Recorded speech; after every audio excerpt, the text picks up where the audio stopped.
It's the golden egg, and the golden egg is one and one only, so only one lucky child will get this. Greatest treasures I've found in the last almost 15 years of storage, actual storage history that I have recorded. So I'm gonna go ahead and show you guys some of these amazing treasures. Alexa, be quiet. Pirates, it is Easter morning. We are here in Casa de Pirate. Been getting everything ready for the festivities. I'm gonna cook some dinner, got some family coming over.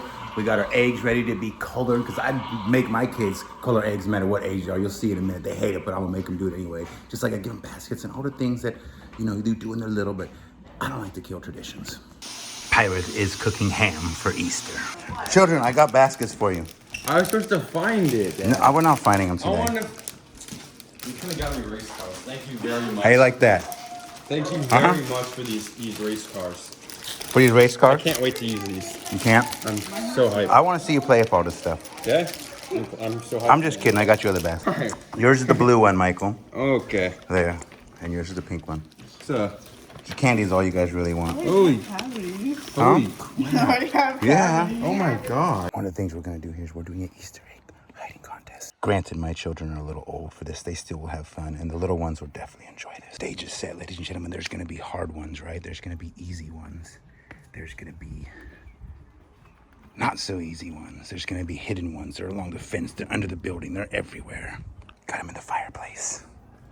We got them in the lawn, and we got them in the bushes. We got them everywhere you can think of, and there is one special egg. It's the golden egg, and the golden egg has a $10 bill on it. There is one and one only, so only one lucky child will get this $10. I'm gonna tell you where it's at. Third bag of dirt to the right holds the golden egg.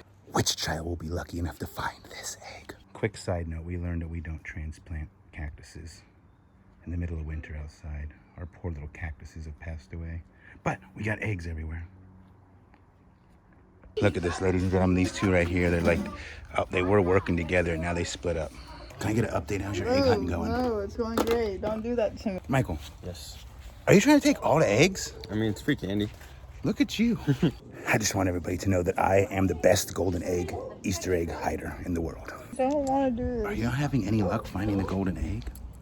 I would not. If I had to assemble an egg hunting team, I would probably not pick you. Now. I'm glad. Okay. Look at that cake, ladies and gentlemen. Here's a little update on our eggs. We did do our coloring. We got some glitter. We got some colorful ones. We got some rainbow ones. I think we even got a unicorn one, but they're pretty. Look at that. Happy Easter, you pirates. The little woman does such a good job of just making the house look beautiful and colorful and the way it should be. This woman loves to decorate. All right, ladies and gentlemen, I know you probably get tired of seeing all the food I cook, but I'm gonna give you a quick tour of what I cook. World famous mac and cheese, psych, that came right out the box.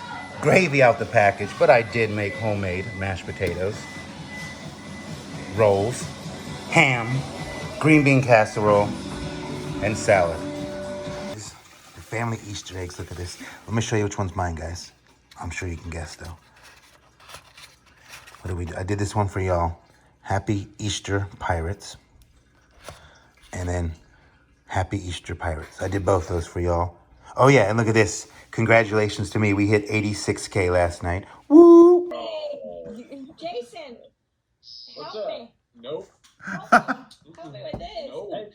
I missed my... Well, it is Monday morning, Pirates, and I am here in my cave, and I gotta pack some items. The weekend was good to me. We've sold several trains. We got this one here, this little wood carrier here. Those were all about $50 or so. This one here topped out at 200 right here. This bad boy was 200. I'm unsure why.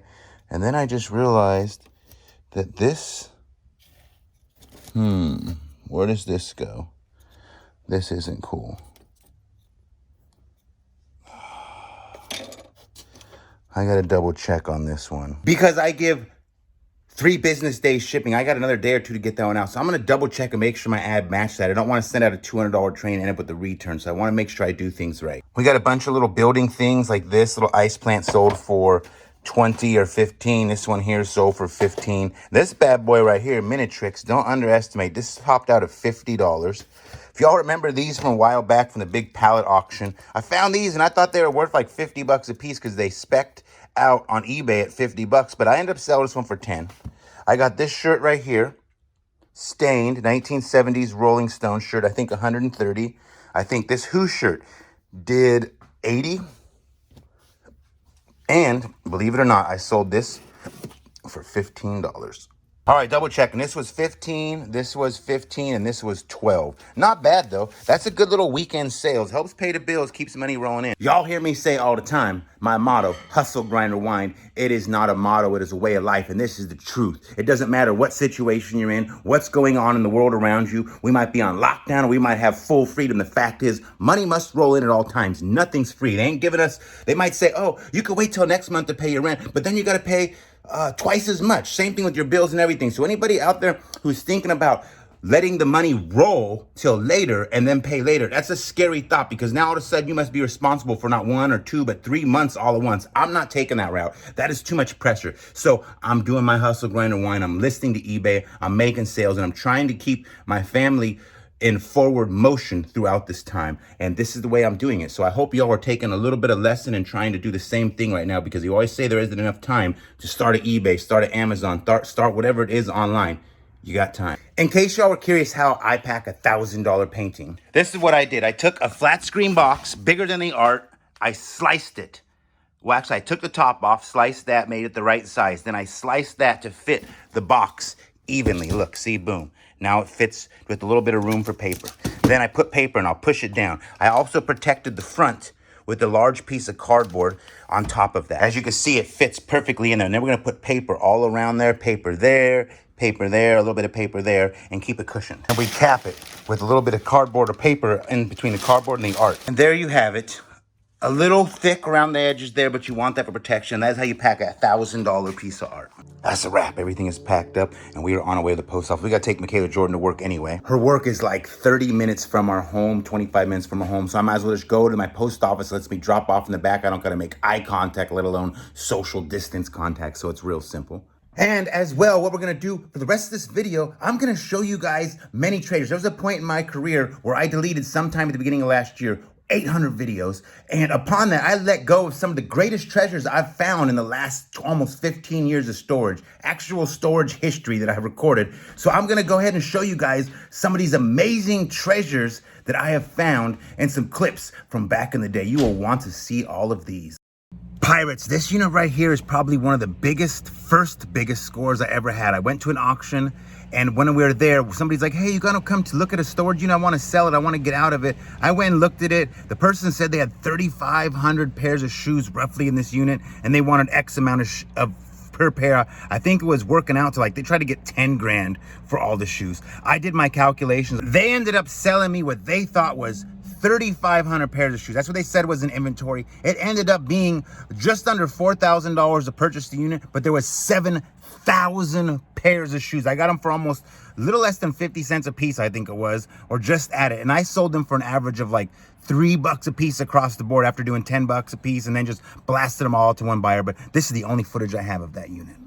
This little doozy, here's one you don't want to remember. It's the time that we bought a unit, and our arch nemesis, Cowboy, who was friends with Scott at the time, was like, hey, you want to buy this 10 by 30? Knowing he was just told it was a 10 by 15, and conned Scott into giving him money for a unit half the size that he thought he was buying. Here we go. $3,000 10 by 15. Management lied, said it was a 10 by 25. This is what happens in this business. There ain't no turning back. Cross your fingers, everybody.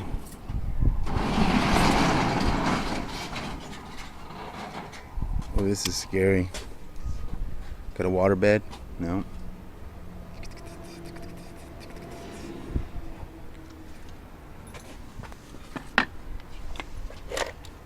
That's the only thing I looked inside. Looks tweakerish.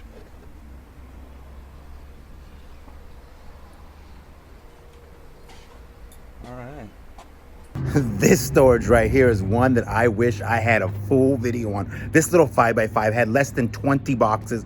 We paid a lot of money for it. I want to say something like $1,600 or something for this little 5x5, but somebody was in my neighborhood and I had to buy it. I didn't want them to have it, so I got it. It turns out we found this little painting in there by an artist named Burton or Buxton. Almost sold at the flea market for $60, but we ended up getting $6,000 on my eBay. Not to mention we scrapped almost $3 grand in silver and a little bit more. It was one of those units where my knee was just shaking because I knew there was minerals in there like it always does, but this is only footage I have of it. We just spent $1,100 on this 5x5. One of the most expensive units I've ever bought. Just had to have it. I like this few pieces of art I saw. You don't let somebody come into your neighborhood and buy a good unit and then just sit there and hear about it later. It had signs of nice stuff, so we bought it. Yep, so we do. This little clip here is probably my first time, I believe, at Alameda Flea Market, close to a decade ago. Don't laugh.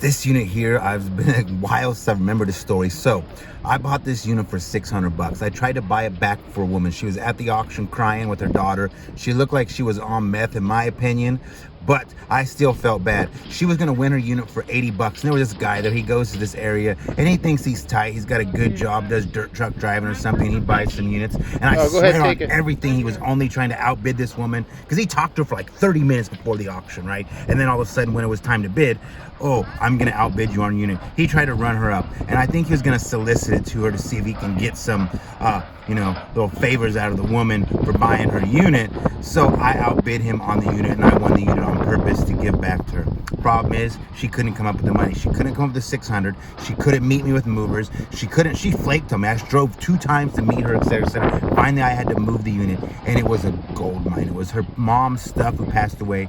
Tons of gold, silver, and gems. Tons of Fenton glassware. You see that Fenton picture there, and all those oils were like, I think, John Hill or something similar. There was like, basically her mom was friends with all the plein air oil painters in California area, and she had all these amazing art. It was one of the best units I've ever bought, and this was us selling it at Alameda.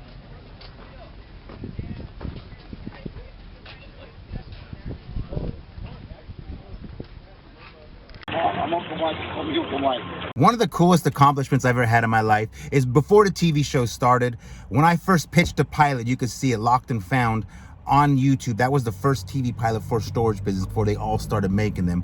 But I did an Eye on the Bay special. Channel 4 or 7 News, I forget exactly what channel it was. They came out to the flea market, followed me, the auction, and did a full-on news special. They did a news special on what it was like to be a storage buyer, etc., etc. And I was on a full-on news special, one of the most nerve-wracking things I ever did. But this is some footage from that moment. As well, this was back when the Concord Flea Market was amazing. We used to take out huge loads, and you could see the crowd was similar to Stockton. That's when the market was hot. I miss these days when we were able to, you could just see, like, look at the crowd volume. Well, last time you've seen a Concord video and our stuff, you don't even see this many people in the whole entire flea market. But this was back when this business was fire. I almost forgot. Here's some actual footage of my walk with the little woman. Pirates, how many of y'all remember from back in the day, this spot? My thinking spot. We are on an adventure. I was right, somebody used that as a home.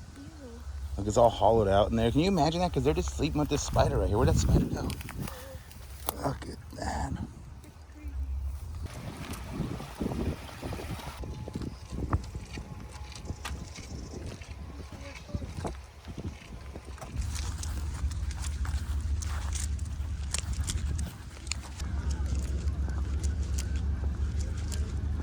That scene right there at the end is kind of crazy. In all my life, I am 41 years old. I've been going to that marina since the day I was born, pretty much. Never have I seen people just camped out. There's literally like a 6-man tent, a whole little caravan of cars. They've been there for weeks now. I wanted to show footage last time, but now I want to see if it had changed. But is that like is anybody in the whole rest of the country having situations where people are just now allowed to camp wherever? Like, this is a city, state, park, marina, everything. I've never in my life seen that, and it makes me wonder if this is more of what's to come. Comment below if you have been seeing the same thing you're experiencing. Also, hit the like button, the share button, and bless all y'all pirates. I'll see y'all tomorrow.